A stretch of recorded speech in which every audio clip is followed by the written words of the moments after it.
From the New England School of Communications on the campus of Husson University, this is the Maine Report, the way news should be. Hello and welcome to the Maine Report. I'm Nick Blaszczak. On today's show, we'll talk about safety and security at Husson University. You'll hear about what safety measures are in place to protect students, how respondents approach an emergency situation, and later how advancements in technology can alert officers of a crisis in a matter of seconds. In order to shed light on the subject, we bring in Executive Director of Safety and Security, Mr. Raymond Bessette. First off, Ray, thanks for coming on the show today. My pleasure. Thank you for asking me. Could you start by providing a background about yourself and roles here at Husson for people watching that may not know a lot about you? Sure. A little bit about my background. I've basically been at Husson University now for about 18 months. Prior to coming to Husson University, I was in the state police for 30 years. So I've spent the major part of my adult life finding ways to protect people and keep them safe. Last year, as you mentioned, nearly 30 years being a Maine State police officer, you decided to call it quits. What made you want to pursue a similar line of work here at Husson? Well, I actually had planned on doing an additional 4 years. I served at the pleasure of the colonel, and we get appointed by the governor, and he had asked us to stay another 4 years, and that was my intent. And then when this position came available at Husson University, it kind of caught me by surprise. And what intrigued me was this opportunity had everything that I love under one roof. I love an opportunity to mentor young students, and with a criminal justice program here, that would give me the opportunity to do so. I also love athletics, I love the arts, and I love education. So it was really all those things combined that intrigued me to leave a little sooner than I anticipated. The perfect fit. How has your experience in the criminal justice field allowed you to transform the safety and security department here at Husson? That's a great question, and it's very similar. You know, when you look at the size of Husson University, with almost 4,000 students, we are as big, if not larger, than many small towns in Maine. One of the things that's been a surprising experience for me is that I think many Mainers sit at home each night and look at what's taking place across our country on the evening news, and to some extent, I think for the most part, we say, wow, how lucky are we to live in the state of Maine. But when you work at an institution of higher education, our culture here are students who come from not only all those places across our country, but all of those interesting places in the world. So I've been able to learn quite a bit more interacting with our students who have different perspectives from their life experiences in those places that we see when we watch the evening news every night. Why do you think Maine isn't as violent as some cities like Detroit or Cleveland? What makes Maine more safe? Well, I think it also comes down to a bit of demographics. When you look at the size of the state of Maine and our population, we are spread very thin. We have very few large built-up urban areas. So the fact that our population is spread out over a large area and there just isn't as much compact population with a lot of interaction, I think it makes it easier for everyone to have their own space and just kind of do their own thing. We prefaced this at the top of the program, but what are some safety procedures that are in place to protect students? Well, there are some that are obvious. I think the obvious are the fact that you see the safety and security personnel and vehicles in and around campus. That is a visible sign of the fact that there is a safety presence here. There are some that aren't so obvious.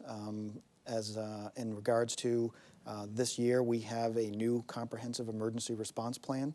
That is an all-hazards response plan. It's very compliant with a lot of national standards, ICS and NIMS. So I'm very proud of that.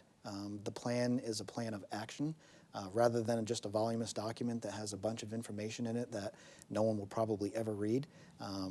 This document is actually a bit more succinct, concise. It provides very clear direction in an emergency what our response is going to be.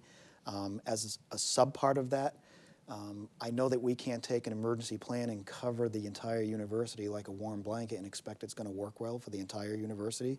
So we recognize that each location on campus provides unique challenges. So there are sub-unit plans, and there is a plan specific for each building on campus. And with that, we've identified team captains for all locations on campus, and they're responsible for maintaining the plan, providing education, and feedback for updates to the plan annually, which we will do every August. And we'll update the plan based on lessons learned here over the past year or lessons learned across our country. So that's probably not very visible to most students, but I'm proud of that. We also have redundancy built into the plan. In other words, if we couldn't continue functioning on our campus on normal operations, where would we go to do so, and things of that nature. You mentioned that some things aren't so obvious, like the services you offer. One of those could be the Safe Walks, an escort service that allows students to roam around campus with ease, knowing that they have a personal guide with them. How do you spread the word about these services so more people know about them? Sure. In many speaking engagements, we often refer to them. In the beginning of the year, we also advise all our faculty about the Safe Walk escort programs and other notification systems we have at Safety and Security. On our webpage, if they go to the Student Life section and go down to Security, all of the information is also included on our page for the department. All students at Husson are given a university email address. How important is it to take advantage of that so you can quickly push alerts out? Well, we have a multifaceted way to push out alerts. It will reach out to email, that's one, but we know that in order to increase your margin of success that we need to be diversified. So it will go out through text, email, social media. We also have the monitors throughout campus that will have a banner scroll across it when there's an emergency. We have the system called E2 Campus where we will send Eagle alerts that will reach out and touch all of those in a push of a button, and I can even do so from my phone if need be. We pre-format some templates because we know that in emergency situations, whenever you can save seconds, seconds save lives. And by having pre-formatted templates that will save time, and also I'm no different than anybody else. In an emergency situation, those fine motor skills get more difficult, and if they're pre-formatted, it's a matter of just hitting the button and selecting the right one, and instantly our community will receive that emergency alert. Speaking of getting help in an emergency situation with a click away, we'll find out after the break about a device that can send out an emergency situation called the Peace of Mind device after this. Right, mi cariño. So like I said, everything I learned about cooking, I learned from Grandma's empanadas. Shall we go again? Yep. Mix the beef with the onions with the peppers with the paprika with the garlic with the oregano with the cumin. Got it? Got it. Throw in the olives, stir, season, stir again, pour out the flour, roll out the dough, make a circle, drop in a fistful of filling, fold over, press down, and ta-da! Most parenting is hard to do in just 2 minutes. But 2 minutes twice a day making sure they brush is easier, and it could help save them from a lifetime of tooth pain.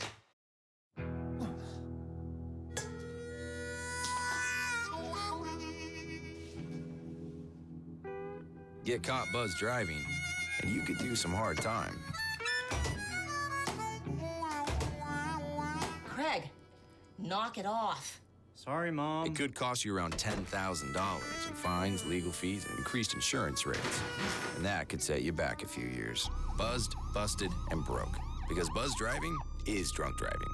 But this is a device that you can carry with you on your keychain 24/7. That device is called the Palm, a peace of mind security tool created to put users at ease during a crisis. Husson University is the first college in the nation to roll out the palm-sized gadget geared toward making the process of alerting emergency responders faster. Just one push of the device's button and your location and personal information is sent to campus security. It will come through to here, or if an officer is not in here, it will go to the cell phones that the officers carry with them. The Palm also enables instant two-way communication by connecting to your cell phone via Bluetooth. The device will beep and buzz when activated. However, users looking for a more discreet version can choose the Silent Palm, which emits no sound and only allows the dispatcher to hear communication sent from the device. The Palm records all audio signals sent in case police or security need to review the event at a later point in time. Customers interested in the Palm can opt into the program online for a yearly subscription of $45.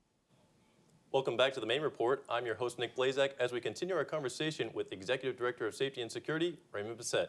Now, Ray, prior to the break, we were talking about your work as a police officer and the importance of technology in handling a situation. As we just heard, the Palm device can send out an alert in a matter of seconds. How did you hear about this device? Well, that's a great question. I know in the previous segment we talked about ways that we reach out to our community, but really a very important part of what we do is looking at the ways that folks would reach out to us when they need our services. So early last year I started looking at what processes were available for our community to reach out to safety and security. And it was obvious you can have in-person interaction with a request, telephone, and then it kind of really tapered off from there. As some folks are aware, many larger campuses, when you walk across them, you might see those blue light campuses across the campus. That provides another way for someone to reach out to safety and security in an emergency situation.